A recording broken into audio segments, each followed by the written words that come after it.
तुमच्या computer skills upgrade करायच्या आहे? दिशा कम्प्युटर इन्स्टिट्यूट घेऊन आले आहेत महा डिस्काउंट ऑफर. आता कोणताही कोर्स करा फक्त 1800 रुपयांमध्ये.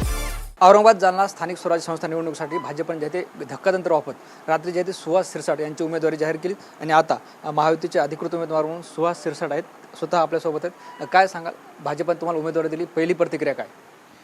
सर्वसामान्य कार्यकर्त्याला न्याय मिळाला असंच त्या ठिकाणी म्हणता येईल. आणि भारतीय जनता पार्टी नेहमीच या पद्धतीचं काम करत आलेली आहे आणि भविष्यामध्ये नक्कीच हे काम करत असताना भारतीय जनता पार्टीला एक संघटन म्हणून कसं मजबूत करता येईल या दिशेनं नक्कीच काम केलं जाईल.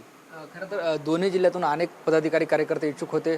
सुरुवातीला ही जागा कोणाला सुटणार होती, त्याहून जे अनेक शंका उपस्थित केल्या होत्या. भाजपला जागा सुटली आणि अनेक जण इच्छुक असताना तुमच्या गळ्यात माळ पडली उमेदवारीची. नक्कीच असं म्हणता येईल, परंतु हे भारतीय जनता पार्टीमध्ये घडत असतं आणि भारतीय जनता पार्टीमध्ये इच्छुक कितीही जरी असले तरी ज्यावेळेस एक नाव त्या ठिकाणी दिलं जातं तर त्यावेळेस सगळे कार्यकर्ते त्या ठिकाणी त्यांच्यासोबत उभे असतात आणि त्या ठिकाणी काम केलं जातं. तुम्ही उमेदवार आहेत हे कधी कळालं तुम्हाला? मला कार्यकर्त्यांकडनं फोन आले, रात्री 10:30च्या दरम्यान मला फोन आले आणि तेव्हा मला कळालं अभिनंदनचे फोन आल्यानंतर की माझी उमेदवारी त्या ठिकाणी डिक्लेअर झाली. बरं, एकंदरीत या सगळ्या घटना घडवून काय वाटतं? किती वर्षापासून काम करत होते पक्षात, पक्षाचे जे फळ मिळालं कामाचं?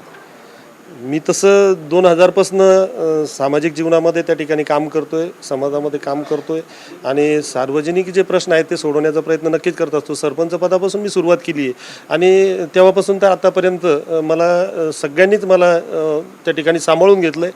प्रत्येकाने मला सहकार्य केलं आहे आणि त्यामुळं एखाद्या वेळेस त्याचं सगळ्यांचं आशीर्वाद असतील, त्यांच्या सर्वांच्या शुभेच्छा असतील आणि त्याचेच परिणाम मला या ठिकाणी यांचं सगळ्यांचं मी एक प्रतिनिधी म्हणून त्या ठिकाणी काम करणार आहे. की मी वेगळं म्हणून काही नाही आहे, मी एक सर्वसामान्यांचा प्रतिनिधी म्हणून त्या ठिकाणी काम करणार. बरं, आता दोन्ही जिल्ह्यात जे ते भाजप महायुतीचं संख्याबळ पाहता तुमचा विजय काय फार अवघड नाही, मात्र उमेदवारी मिळवणं हे फार अवघड होतं. यासाठी कशी सगळी फिल्डिंग लावली होती, काय प्रयत्न केले? नाही, काही फिल्डिंग वगैरे काही नाही, असं काही नाही.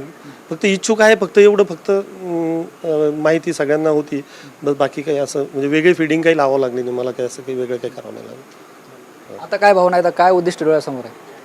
उद्दिष्ट डोळ्यासमोर हेच आहे की महायुतीच्या माध्यमातून ज्यावेळेस आपल्याला ही संधी, काम करायला संधी मिळाली तर या संधीचं सोनं करावं. पुढच्या काळामध्ये पक्ष संघटन, महायुती कशी मजबूत होईल, पक्ष कसा मजबूत होईल आणि सर्वसामान्याचे कामं कशी मार्गी लागतील हे सर्व ज्येष्ठ मंडळींना, पक्षातील असतील, महायुतीतील असतील, यांच्या यांच्या आशीर्वादानं, त्यांच्या मार्गदर्शनाखाली हे काम कसं पुढे नेता येईल याचं प्रयत्न करणे हेच उद्दिष्ट असणार आहे. निश्चितच आपल्यासोबत सुहास शिरसाट होते उमेदवार, आपल्यासोबत फुलंब्रीचे आमदार अनुराधाताई चव्हाण आहेत. ताई, काय सांगाल, पुन्हा खरं तर हे दोन जिल्ह्याचे आमदार जरी असले तरी तुमच्याच मतदारसंघातून पुन्हा आमदार मिळाला? नाही, समजलं तर भारतीय जनता पार्टीचा आमच्या फुलंब्री विधानसभा मतदारसंघावर एक विशेष लक्ष आहे, विशेष प्रेम आहे.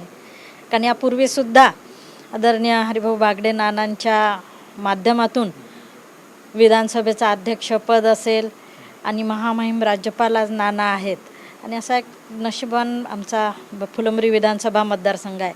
आणि आता 2 आमदार आमच्या फुलंब्री विधानसभेला लाभत आहेत आणि निश्चितच मनाने इथे भारतीय जनता पार्टीचाच विजय होणार आहे. कारण आपण जर संख्याबळ बघितलं,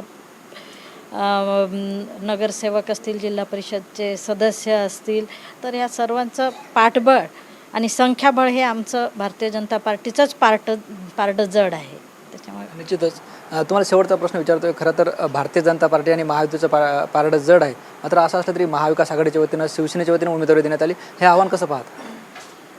नाही, सर्व महायुतीचे सर्व पक्ष, घटक पक्ष, जे मित्र पक्ष आहेत हे सर्व एकत्रितपणे राहतील आणि सगळे त्या ठिकाणी काम करतील. त्याच्यामुळं खूप आव्हानाला सामोरं जावं लागणार नाही. म्हणजे फक्त विजय निश्चित आहे, औपचारिक घोषणा बाकी असंच?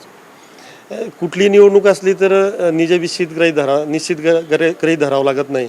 त्यासाठी आपल्याला प्रयत्न करावाच लागणार, आपल्याला सगळ्यांशी भेटीगाठी करावं लागणार आणि ते प्रयत्न नक्कीच करणार, सगळ्यांना विनंती करणार. निश्चित आपण बघतोय आपल्यासोबत औरंगाबाद जालना विधान परिषदेचे उमेदवार सुहास शिरसाट होते.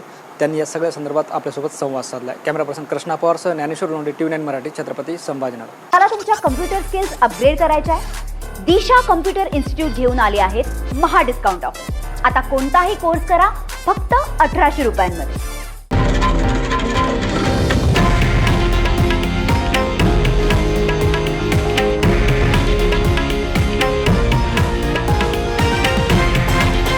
हे आहे देशातील नंबर 1 न्यूज नेटवर्क आणि आपण पाहत आहात TV9 मराठी, एकमेव.